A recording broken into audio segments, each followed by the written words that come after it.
There's a barn in Chadlington, Oxfordshire that was legally a restaurant for exactly 37 days. Then a council envelope arrived, and it wasn't anymore. That's not the interesting part. The interesting part is what happened after, because Jeremy Clarkson didn't just lose a planning fight. He turned a rejected lambing shed into the single most effective piece of anti-bureaucracy television Britain has produced in a decade, and he did it entirely by accident. If you think this is a story about a farmer arguing with his local council, you're only seeing the surface. Stay with this one, because by the end, you'll understand why over 50 objection letters, 3 separate rejected applications, and 1 government planning inspector still couldn't stop what happened next. Let's start at the beginning, because the timeline here matters more than people realize.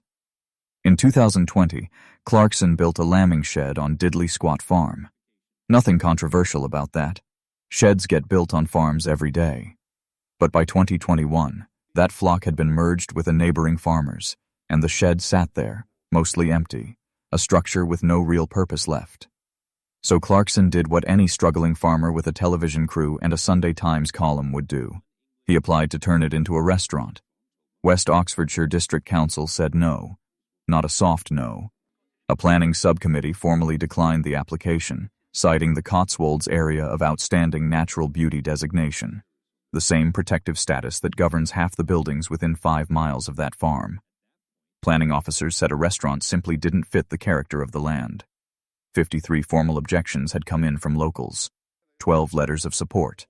The parish council held a public meeting to decide its position and couldn't even reach a conclusion. The vote came back split. Clarkson called it what it was, publicly, immediately. A very bad day for farming, he told reporters outside the meeting. Not a bad day for him. A bad day for farming. That distinction is the whole story, and almost nobody clocked it at the time. Because here's what most coverage missed. Clarkson wasn't reacting to a personal setback. He was pointing at something structural. British farming had been bleeding subsidies since Brexit. Diversification, shops, cafes, tourism, had become the only survival strategy left for small and mid-size farms across the country. And the very council meant to support rural economic activity had just told one of the most visible farms in Britain that a restaurant didn't belong on farmland. Now here's where it gets genuinely strange. Clarkson didn't quietly accept the ruling. He opened the restaurant anyway. In July, months after 2 separate applications had already been rejected, the doors opened. Chef Pip Lacey ran the kitchen. 40 covers, beef from the farm's own shorthorn cattle, most of the tables sitting outside in a barley field. It ran for a little over a month. Then, on the 12th of August, West Oxfordshire District Council issued a formal enforcement notice. Not a warning letter. A legal instrument, giving the farm 6 weeks to remove every table, every mobile toilet, every piece of landscaping tied to the restaurant. The council's official position was that opening the restaurant represented what they called a material change of use, planning language for exactly what it sounds like. You don't get to just decide a barn is now a restaurant. You need permission first, and permission had already been refused. Twice. Clarkson's response wasn't to fight quietly through the legal system. It was to write about it, in detail, with the specific numbers, the specific council language, the specific timeline, laid out for millions of Sunday Times readers, and later, for Amazon Prime's cameras. And this is the part that actually matters. The part that turns a local planning dispute into something much bigger. Because West Oxfordshire District Council had accidentally done something no campaign group, no farming union, and no opposition politician had managed in years. They had produced a single, perfectly documented, camera-ready example of exactly what British farmers across the country were dealing with. Quietly, without an audience, for a decade. Every small farm trying to diversify into a shop, a cafe, a wedding venue, a campsite, had hit some version of this same wall. Planning restrictions written for a different era, enforced by councils working within area of outstanding natural beauty rules that hadn't meaningfully evolved to account for the economic reality facing modern farming. Clarkson didn't invent that problem. He just happened to be the first person with a television deal experiencing it in real time, on camera, with receipts. By early 2023, Clarkson had lodged 2 formal appeals, one against the restaurant enforcement notice, one against a separate refusal to extend the farm shop's car park from 10 spaces to 70.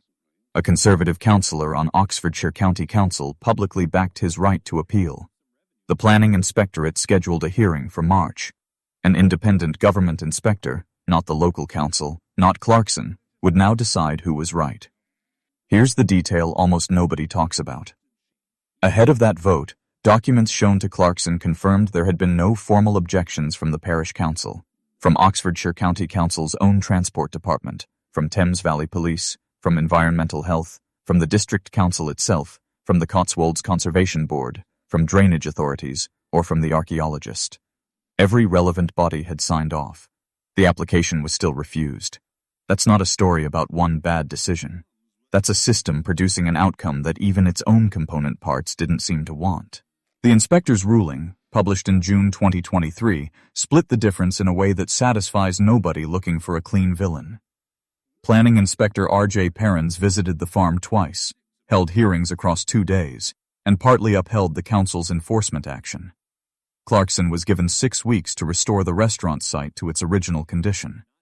But, and this is the part that got buried under the headline defeat, Perrins also granted planning permission for a cafe, a farm shop, and car parking.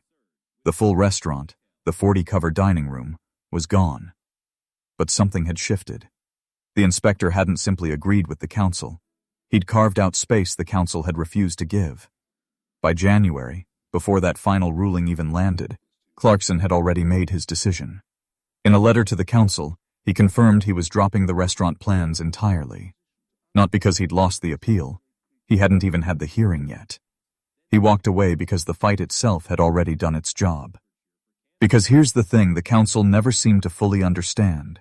From the very first rejection to the very last enforcement letter, every single decision they made against Diddley Squat became content, became evidence, became a documented, time-stamped example of the exact bureaucratic friction that British farmers had been describing to empty rooms for years, except now it was airing to millions of Amazon Prime subscribers, with Clarkson narrating the absurdity in real time. The council's official statement, when pressed, was almost defensive in its normalcy. We understand that the planning process shown in Clarkson's farm can seem obstructive, but we have a legal responsibility to make sure that planning laws and policies are followed correctly by everyone, regardless of who they are. A reasonable statement. Also, completely beside the point, because the show was never really arguing that Clarkson deserved special treatment. It was showing, week after week, that the system treats diversifying farmers as a compliance problem to be managed rather than an economic lifeline to be supported. That's the actual story sitting underneath the barn, the enforcement notice, and the 6-week compliance deadline. Not one celebrity's restaurant. A visible, documented pattern of how difficult it still is for a working British farm to build anything beyond growing crops and hoping the subsidy checks arrive on time. The restaurant never reopened. The cafe and farm shop did, legally, permitted, exactly as the inspector allowed. Diddley Squat Farm Shop is today one of the most visited rural retail sites in England, built on the version of the plan the council eventually had to approve. So who actually won this fight? The council enforced its rules technically, precisely as written. Clarkson lost his restaurant, technically, exactly as the notice demanded. And somewhere in between those two technical outcomes, a national conversation happened about farm diversification that outlasted the news cycle, outlasted the season of television, and is still shaping how people think about rural planning policy today. Nobody planned that outcome. Not the council, who thought they were simply applying area of outstanding natural beauty regulations the way they'd apply them to anyone. Not Clarkson, who by his own account just wanted a working restaurant on his farm. The story became bigger than either of them intended, because the paperwork was real, the dates were verifiable, and the absurdity documented itself. That's the pattern worth remembering. The most effective arguments against bad process rarely come from press releases or campaign strategies. They come from one specific, well-documented case that's impossible to argue with, because every number in it is on the public record. If this is the first video of ours you've watched, we cover the real business and legal story behind Diddley Squat Farm, not the highlight reel, the actual paperwork. Subscribe if that's useful to you. And tell us in the comments, do you think the council was right to enforce the rules as written?